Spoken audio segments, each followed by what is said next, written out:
Google అనుబంధ సంస్థ Raiden తో మంగళవారం ఒప్పందం చేసుకునేందుకు ఢిల్లీ వెళ్తున్నానని, ఇది తన రాజకీయ జీవితంలో అపూర్వ ఘట్టమని ఏపీ సీఎం చంద్రబాబు పేర్కొన్నారు. 2029 నాటికి విశాఖపట్నంలో గూగుల్ డేటా సెంటర్ నిర్మాణం పూర్తి చేస్తారని చెప్పారు. సీఎం క్యాంపు కార్యాలయంలో ఆయన పాల్గొన్నారు. గత ప్రభుత్వంలో విధ్వంసమైన రాష్ట్రాన్ని తిరిగి గాడిన పెడుతున్నామని, ఏపీ బ్రాండ్ ను పునరుద్ధరిస్తున్నామని చెప్పారు. అందులో భాగంగా గూగుల్ వంటి సంస్థలు రాష్ట్రంలో పెద్ద ఎత్తున పెట్టుబడులు పెట్టేందుకు ముందుకొస్తున్నాయని తెలిపారు. రానున్న రోజుల్లో విశాఖపట్నం దేశంలోనే అతిపెద్ద డేటా సెంటర్ హబ్ గా మారబోతుందని అన్నారు. ఓవైపు డేటా సెంటర్, మరోవైపు ఆర్టిఫిషియల్ ఇంటెలిజెన్స్ తో విశాఖపట్నం రూపురేఖలు మారబోతున్నాయని తెలిపారు. రాష్ట్రానికి పెద్ద ఎత్తున పెట్టుబడులు వస్తుంటే వాటిని అడ్డుకునేందుకు కొందరు బెదిరింపులకు దిగడం ఫ్యాషన్ గా మారిపోయిందన్నారు. నవంబర్లో జరిగే పెట్టుబడుల సదస్సుకు ప్రధాని మోదీని ఆహ్వానించనున్నట్లు తెలిపారు. పార్టీలో సీనియర్లకు తగిన గౌరవం కల్పిస్తామని చంద్రబాబు స్పష్టం చేశారు. అదే సమయంలో కొత్త తరాన్ని తీసుకొచ్చేందుకు ప్రయత్నిస్తున్నామని, యువతరానికి రాజకీయ శిక్షణ తరగతి నిర్వహించేందుకు పార్టీ కార్యాలయంలో శిక్షణ కేంద్రాన్ని ఏర్పాటు చేస్తామని తెలిపారు. 15 ఏళ్లు సీఎంగా ఉండడం గొప్ప విశేషమని, ప్రధాని తనకు ఫోన్ చేసి చెప్పినప్పుడు మీరు 25 ఏళ్లు ప్రభుత్వ అధినేతగా ఉండడం ఇంకా గొప్ప విశేషమని మోదీకి చెప్పానని అన్నారు. ఏపీలో వైకుంఠపాలి విధానం వల్ల కొన్నిసార్లు అధికారానికి దూరమయ్యాయని చెప్పారు. తాను అధికారానికి దూరంగా ఉండడంలో ప్రజల తప్పు లేదని, తానే కొన్ని జాగ్రత్తలు తీసుకుంటే బాగుండేదని చంద్రబాబు వ్యాఖ్యానించారు. గత తప్పిదాలు పునరావృతం కాకుండా జాగ్రత్తలు తీసుకుంటున్నానని తెలిపారు. నకిలీ మద్యం వ్యవహారంపై సిట్ నియమించనున్నట్లు ఏపీ సీఎం చంద్రబాబు తెలిపారు. ఇది సాధారణంగా జరిగిన నేరం కాదని, భారీ కుట్ర ఉందని తెలిపారు. కుట్రదారులెవరో త్వరలోనే బయటపడుతుందని అన్నారు. ఇందులో దిగ్భ్రాంతికరమైన అంశాలు వెలుగు చూసే అవకాశం ఉందని తెలిపారు. ఉండవల్లిలోని నివాసంలో చంద్రబాబు పార్టీ సమావేశంలో పాల్గొన్నారు. నకిలీ మద్యాన్ని గుర్తించేందుకు ఎక్సైజ్ సురక్ష పేరుతో కొత్త యాప్ ను ఆవిష్కరించారు. మద్యం సీసాపై ఉన్న బార్ కోడ్ ను యాప్ ద్వారా స్కాన్ చేస్తే ఆ సీసా ఉత్పత్తి నుంచి అమ్మకం వరకు అన్ని వివరాలు తెలుస్తాయని, కోడ్ స్కాన్ కాకపోతే అది నకిలీగా నిర్ధారణ అవుతుందని వివరించారు. ఈ యాప్ పనిచేసే తీరుపై ప్రెజెంటేషన్ కూడా ఇచ్చారు. మరిన్ని వివరాలు చంద్రబాబు మాటల్లోనే. గత ప్రభుత్వ పాపం నకిలీ మద్యం అనేది కూటమి ప్రభుత్వానికి వారసత్వంగా వచ్చిన సమస్య. 2019-24 మధ్య నకిలీ మద్యం ప్రారంభమైంది. దాంతో పాటు గంజాయి, డ్రగ్స్ కూడా విచ్చలవిడిగా విస్తరించాయి. వాటిపై ఈ ప్రభుత్వం ప్రక్షాళన ప్రారంభించింది. ఈగల్ ద్వారా గంజాయిని నియంత్రించాం. వైసీపీ ప్రభుత్వంలో డిస్టిలరీలను బలవంతంగా లాక్కున్నారు. నచ్చిన బ్రాండ్స్ అమ్ముకున్నారు. జాతీయ, అంతర్జాతీయ బ్రాండ్స్ లేకుండా చేశారు. వాటన్నిటిపై మేం వచ్చాక విచారణ ప్రారంభించాం. అయినప్పటికీ భయం లేకుండా నకిలీ మద్యం అంటూ బరితెగించారంటే దీని వెనుక కుట్ర ఉందని అర్థమవుతుంది. నేరస్తులు ఎవరైనా సరే ఎలాంటి ముసుగు కప్పుకున్నా ముసుగు తొలగించి కొరడా జులిపిస్తాం అని సీఎం చంద్రబాబు అన్నారు. అమరావతిలో సచివాలయ భవనాల నిర్మాణం తర్వాత మొట్టమొదటిగా మున్సిపల్ శాఖ నిర్మించిన భవనం సిద్ధమైంది. ఆ శాఖ పాలనా వ్యవహారాలు, కార్యకలాపాలు ఇకపై ఇక్కడి నుంచే నిర్వహించనున్నారు. ఈ పాలనా భవనాన్ని సీఎం చంద్రబాబు నేడు ప్రారంభించనున్నారు. రాజధానిలో పాలనా సౌలభ్యం కోసం మున్సిపల్ శాఖలోనే అన్ని విభాగాలు ఒకే చోట అందుబాటులో ఉండేలా సరికొత్త హంగులతో ఈ భవనాన్ని నిర్మించారు. రాజధాని అమరావతి పేరును ప్రతిబింబించేలా భవనం ముందు ఆంగ్ల అక్షరం ఏతో ఎలివేషన్ ను తీర్చిదిద్దారు. ఇకపై అమరావతి నిర్మాణ పనులన్నీ ఇక్కడి నుంచే పర్యవేక్షిస్తారు. అమరావతిలో సీడ్ యాక్సిస్ రోడ్డు వద్ద రాయపూడి సమీపంలో మున్సిపల్ శాఖ ప్రధాన కార్యాలయం నిర్మాణాన్ని 2017లో ప్రారంభించారు. మొత్తం 4.36 ఎకరాల్లో 7 అంతస్తుల్లో దీన్ని పూర్తి చేశారు. హెచ్ఓడిలో మున్సిపల్ శాఖ మంత్రి ఛాంబర్ సహా సిఆర్డీఏ, అమరావతి అభివృద్ధి కార్పొరేషన్ అధికారుల ఛాంబర్లు ఉన్నాయి. ఇక ప్రధాన కార్యాలయానికి పక్కనే 8 ఎకరాల్లో పార్కింగ్ ఏరియాతో కలిపి పీఈబీ విధానంలో మరో 4 భవనాలు నిర్మించారు. ఐటీ రంగంలో హైదరాబాద్ కు దీటుగా విశాఖపట్నాన్ని అభివృద్ధి చేస్తామని మంత్రి లోకేష్ అన్నారు. హైదరాబాద్ లో ఐటీ అభివృద్ధికి 30 ఏళ్లు పడితే విశాఖను 10 ఏళ్లలోనే ఆ స్థాయికి తీసుకువెళ్తామని ప్రకటించారు. విశాఖలో మొట్టమొదటి AI edge data centre, open cable landing station కు మంత్రి శంకుస్థాపన చేశారు. రుషికొండ ఐటీ పార్క్ లోని హిలీసిఫీ ఇన్ఫినిటీ స్పేసెస్ లిమిటెడ్ కు ఏపీఐఐసి కేటాయించిన 3.6 ఎకరాల స్థలంలో భూమి పూజ నిర్వహించారు. అనంతరం రుషికొండ A1 కన్వెన్షన్ సెంటర్ లో సిఫీ ప్రతినిధులు ఏర్పాటు చేసిన సమావేశాన్ని లోకేష్ జ్యోతి వెలిగించి ప్రారంభించి ప్రసంగించారు. గత 17 నెలల్లో రాష్ట్రానికి $120 బిలియన్ పెట్టుబడులు రాగా అందులో 50% పైగా విశాఖ జిల్లాకే వచ్చాయని తెలిపారు. రాష్ట్రానికి ప్రత్యక్ష విదేశీ పెట్టుబడులు భారీగా రావడం ఇదే మొదటిసారని, ఇదంతా ఒక్క రోజులోనే సాధ్యం కాలేదని చెప్పారు. సుదీర్ఘ చర్చలు, అనేక మంది కీలకంగా వ్యవహరించడం వల్లనే వచ్చాయన్నారు. సిఫీ సంస్థను ఏపీకి రప్పించడానికి 8 ఏళ్లు పట్టిందన్నారు. రాష్ట్రానికి విశాఖపట్నమే ఆర్థిక రాజధాని అని, అభివృద్ధి విషయంలో వికేంద్రీకృత విధానం అనుసరిస్తున్నామని చెప్పారు. ఏపీలో ఉన్నది డబుల్ ఇంజన్ సర్కారు మాత్రమే కాదని, బుల్లెట్ ట్రైన్ వేగంతో దూసుకుపోయే ప్రభుత్వం అని లోకేష్ అభివర్ణించారు. ఎవరైనా పెట్టుబడులు పెట్టడానికి ఢిల్లీ వెళ్తే ఏపీకి వెళ్లాలని, అక్కడ వేగంగా నిర్ణయాలు తీసుకునే ప్రభుత్వం ఉందని సూచిస్తున్నారని, అది రాష్ట్రానికి గర్వకారణమని అన్నారు. సిఫీ 1500 కోట్ల పెట్టుబడులు పెట్టనుంది. 1000 మందికి ఉపాధి లభిస్తోంది. తొలి దశలో 50 మెగావాట్ల సామర్థ్యం కలిగిన డేటా సెంటర్ ఏర్పాటు చేస్తారు. ప్రధాని నరేంద్ర మోదీ ఈ నెల 16న ఏపీకి రానున్నారు. కర్నూలు, నంద్యాల జిల్లాలో పర్యటించనున్నారు. తొలుత శ్రీశైలం మల్లికార్జున స్వామి సేవలో పాల్గొని అనంతరం కర్నూలులో నిర్వహించనున్న సూపర్ జీఎస్టీ, సూపర్ సేవింగ్స్ సభకు హాజరవుతారు. ఈ నేపథ్యంలో సీఎం చంద్రబాబు ప్రధాని ఏర్పాట్లపై వర్చువల్ విధానంలో సమీక్షించారు. గతంలో ప్రధాని అమరావతి, విశాఖపట్నంలో పర్యటించారని, అప్పట్లో జరిగిన ఏర్పాట్లకు మించి కర్నూలు, నంద్యాల జిల్లాలో ఏర్పాట్లు చేయాలని, మోదీ పర్యటనను దిగ్విజయం చేయాలని అధికారులకు దిశానిర్దేశం చేశారు. కర్నూలులో ప్రధాని పాల్గొనే సభ ప్రాంగణం నుంచి PM programs special officer Veerapandian, జిల్లా కలెక్టర్ సిరి, ఎస్పీ విక్రాంత్ పాటిల్ సహా పలువురు ఐఏఎస్ అధికారులు పాల్గొన్నారు. 16న ప్రధాని మోదీ ఢిల్లీ నుంచి నేరుగా శ్రీశైలం చేరుకుంటారు. మల్లికార్జున జ్యోతిర్లింగం, భ్రమరాంబ శక్తిపీఠం ఉన్న శ్రీశైలం క్షేత్రాన్ని దర్శించుకుని ప్రత్యేక పూజలు చేయనున్నారు. అనంతరం కర్నూలు నగర శివారులోని వరవకల్లు మండలం నన్నూరు టోల్ ప్లాజా దగ్గర రాగమయూరి వెంచర్లో నిర్వహించే సూపర్ జీఎస్టీ, సూపర్ సేవింగ్స్ భారీ బహిరంగ సభలో పాల్గొంటారు. ఈ సభకు దాదాపు 3 నుంచి 4 లక్షల మంది ప్రజలు హాజరయ్యేలా టీడీపీ, జనసేన, బీజేపీ నేతలు ప్రయత్నాలు చేస్తున్నారు. ఈ క్రమంలో సీఎం చంద్రబాబు కర్నూలు, నంద్యాల జిల్లాల అధికారులతో సమీక్ష నిర్వహించారు. ప్రధాని మరో 3 రోజుల్లో రానున్నారు. ఏమాత్రం నిర్లక్ష్యం చేయకుండా ఏర్పాట్లు పూర్తి చేయాలని ఆదేశించారు. మరోవైపు మంత్రి టీజీ భరత్, టీడీపీ రాష్ట్ర అధ్యక్షుడు పల్లా శ్రీనివాస్, ఇక జిల్లా అధ్యక్షుడు తిక్కారెడ్డి తదితరులు ప్రధాని పర్యటన ఏర్పాట్లను స్వయంగా పరిశీలించి అధికారులకు పలు సూచనలు చేశారు. ఏపీలో ప్రభుత్వ బడులు మళ్లీ కలకలలాడనున్నాయి. సీఎం చంద్రబాబు నేతృత్వంలోని ప్రస్తుత ప్రభుత్వం ప్రతిష్టాత్మకంగా నిర్వహించిన మెగా డిఎస్సీలో ఉద్యోగాలు సాధించిన ఉపాధ్యాయులు నేడు విధుల్లో చేరనున్నారు. సుమారు 15,500 మంది కొత్త టీచర్లు నేటి నుంచి పాఠాలు చెప్పనున్నారు. విధుల్లో చేరేందుకు నెల రోజుల గడువు ఉన్నప్పటికీ చాలా మంది టీచర్లు నేడు స్కూళ్లలో చేరనున్నారు. ఏపీలో ప్రభుత్వ పాఠశాలలు కొత్త గురువులతో సరికొత్త కళ సంతరించుకోనున్నాయి. ఇటీవల నిర్వహించిన మెగా డిఎస్సీలో ఉత్తీర్ణులై ఉద్యోగాలు సొంతం చేసుకున్న 15,500 మంది ఉపాధ్యాయులు నేడు వారికి కేటాయించిన స్కూళ్లలో విధులకు హాజరు కానున్నారు.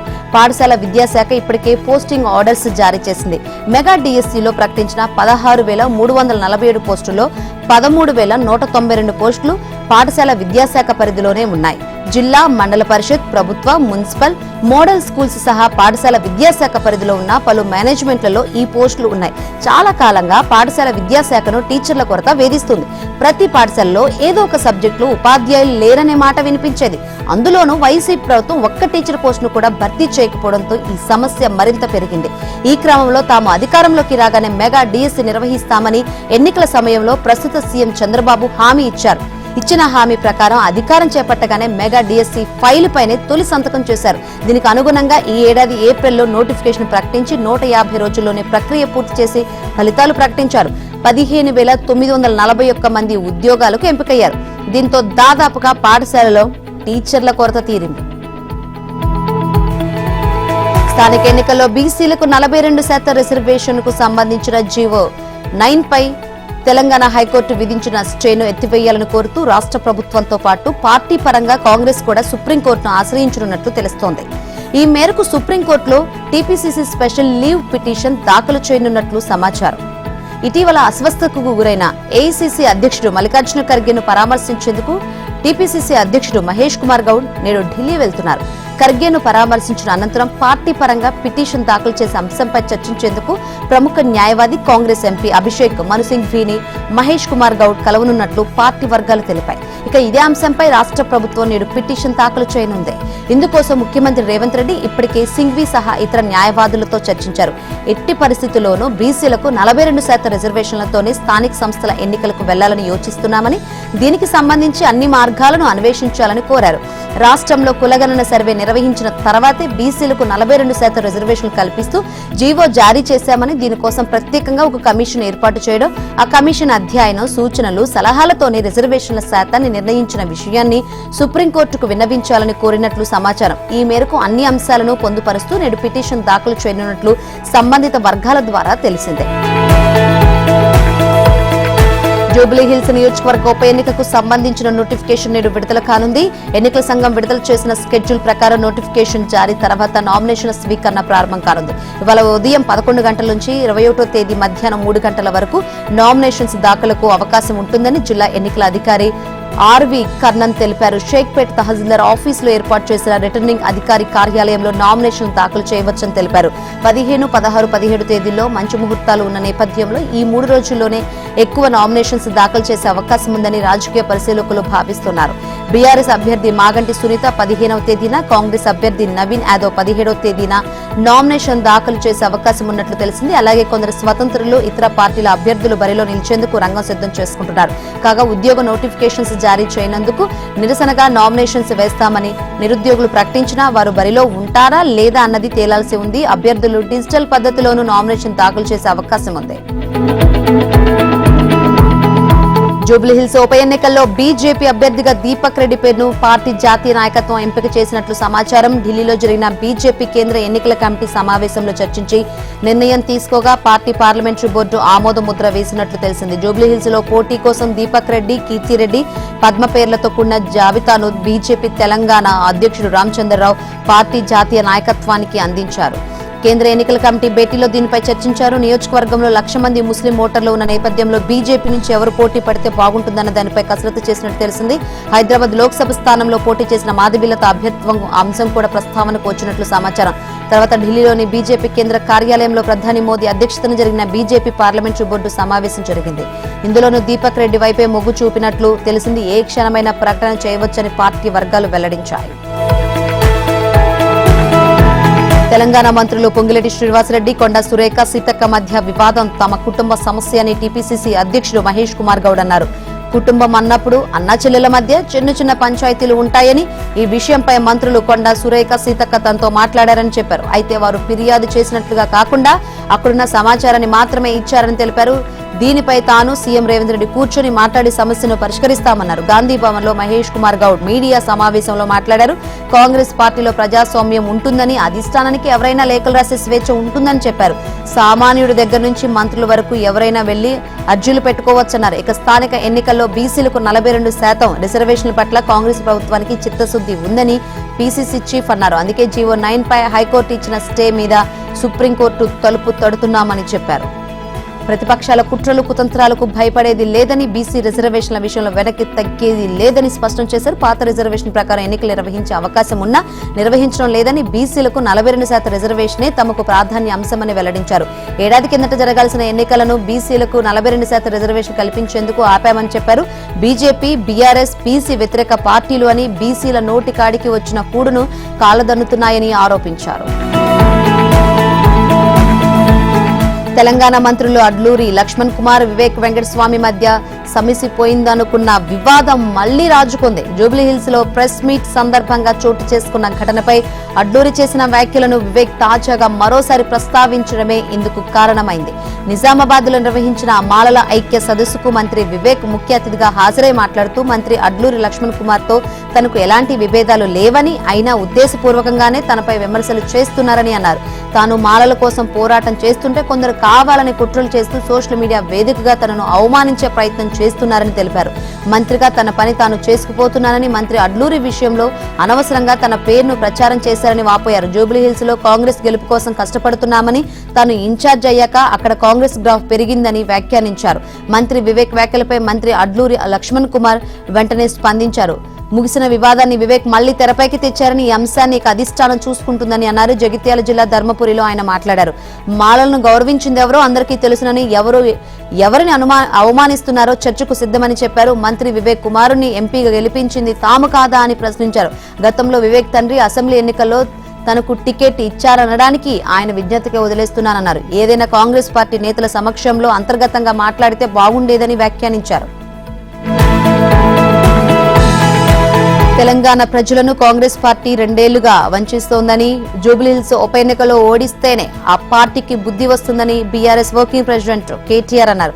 హైదరాబాద్ లో అభివృద్ధి చేసిన కారు పార్టీ కావాలా, హైడ్రా పేరుతో ఇళ్లను కూల్చుతున్న బుల్డోజర్ కాంగ్రెస్ కావాలా, ఓటర్లు నిర్ణయించుకోవాలని పిలుపునిచ్చారు. షేక్పేట్ డివిజన్ బీజేపీ నాయకుడు చర్కా మహేష్ తదితరులు కేటీఆర్ సమక్షంలో బీఆర్ఎస్ లో చేరారు. జూబ్లీహిల్స్ ఎన్నికల్లో ఓటుకు 10,000 ఇవ్వాలని కాంగ్రెస్ చూస్తోందని, ప్రజలు మోసపోవద్దన్నారు కేటీఆర్. మోసం రేవంత్ రెడ్డి నైజం అని విమర్శించారు. అన్నీ తెలిసి బీసీ రిజర్వేషన్ల అంశంలో నాటకాలాడుతున్నారని ఆరోపించారు.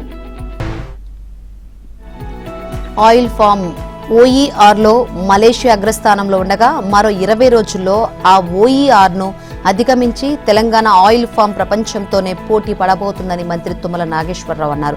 ట్రంప్ దెబ్బకు ప్రపంచ ఆర్థిక వ్యవస్థ అతలాకుతలం అవుతుందని, ఆయిల్ ఫామ్లో దిగుమతులను తగ్గించుకుని స్వయం సమృద్ధి సాధిస్తే ఎలాంటి సంక్షోభాలను భారతదేశం అలవోకగా అధిగమించవచ్చని అన్నారు. భద్రాద్రి కొత్తగూడెం జిల్లా అప్పారావుపేట పామాయిల్ ఫ్యాక్టరీ తొలిసారి 300 మెట్రిక్ టన్నుల ఉత్పత్తి లక్ష్యాన్ని అధిగమించిన సందర్భంగా ఆయిల్ ఫెడ్ అధికారులు, సిబ్బందిని పామాయిల్ రైతులు సన్మానించారు. ఈ కార్యక్రమానికి ముఖ్య అతిథిగా మంత్రి తుమ్మల హాజరయ్యారు. ఆయిల్ పై దిగుమతి సుంకాన్ని పెంచడం ద్వారా రైతులకు లబ్ధి జరిగి స్వదేశీ నూనె ఉత్పత్తుల్లో స్వయం సమృద్ధి సాధ్యమన్నారు. ఇక ఆయిల్ ఫామ్కు టన్నుకు 25,000 కనీస ధరను ప్రకటించాలని కేంద్రాన్ని కోరుతున్నామన్నారు.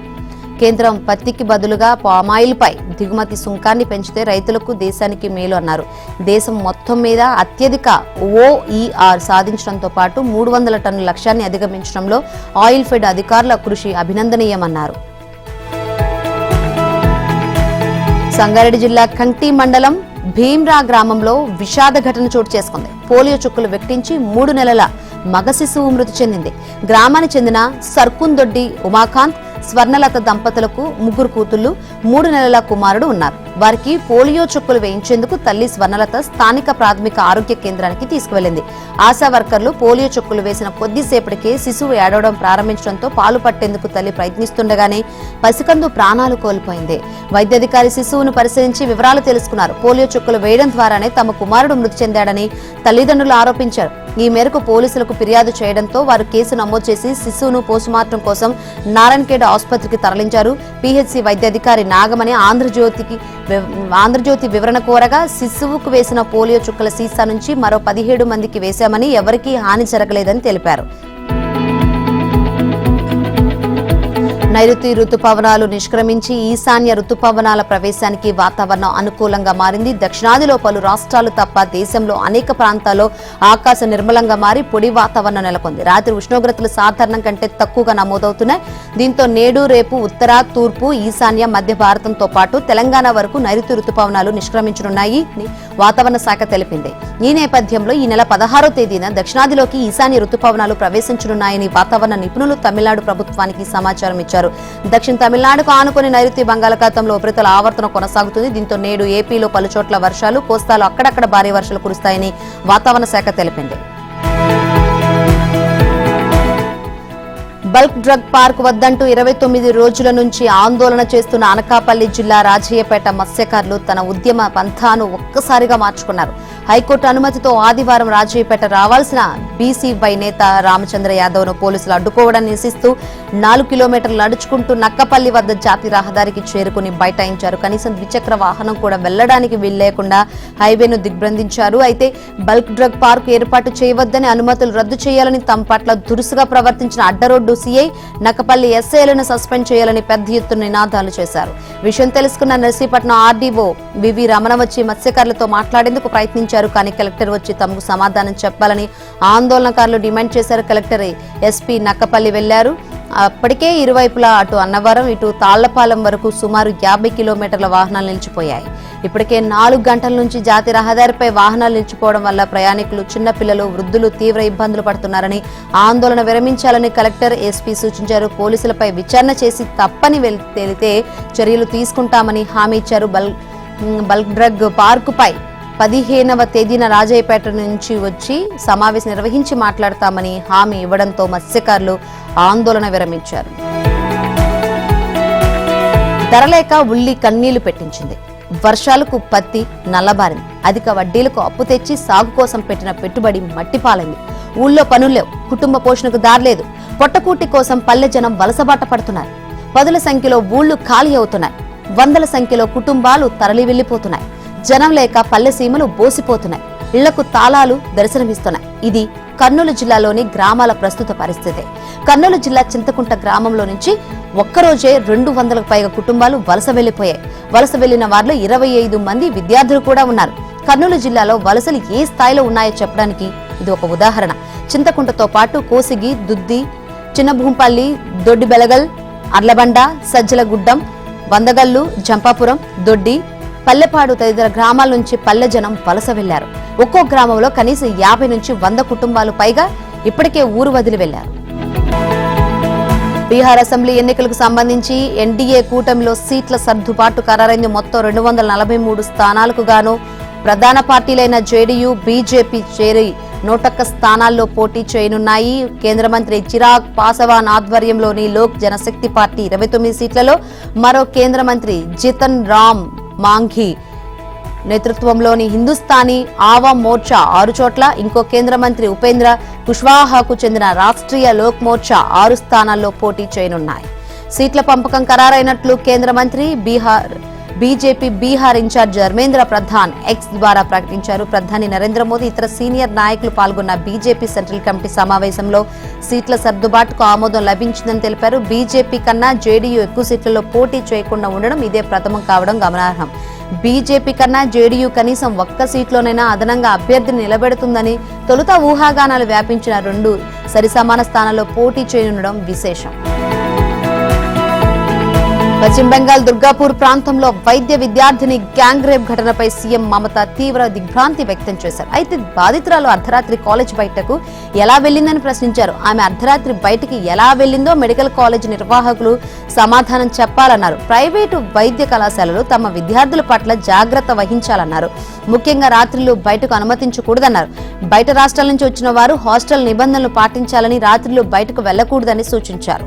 గ్యాంగ్ రేప్ పక్కు పాల్పడిన నిందితులకు కఠిన శిక్ష తప్పదన్నారు. ఇతర రాష్ట్రాల్లోనూ మహిళలపై ఎన్నో నేరాలు జరిగాయని, అవి కూడా ఖండించదగినవని చెప్పుకొచ్చారు. మణిపూర్లో ఇలాంటి ఘటనలు ఎన్నో అని, అలాగే ఒడిశాలోనూ మహిళలపై ఎన్నో ఘోరాలు జరిగాయని ఆరోపించారు. అక్కడి ప్రభుత్వాలు వాటిపై కఠిన చర్యలు చేపట్టాలని సూచించారు.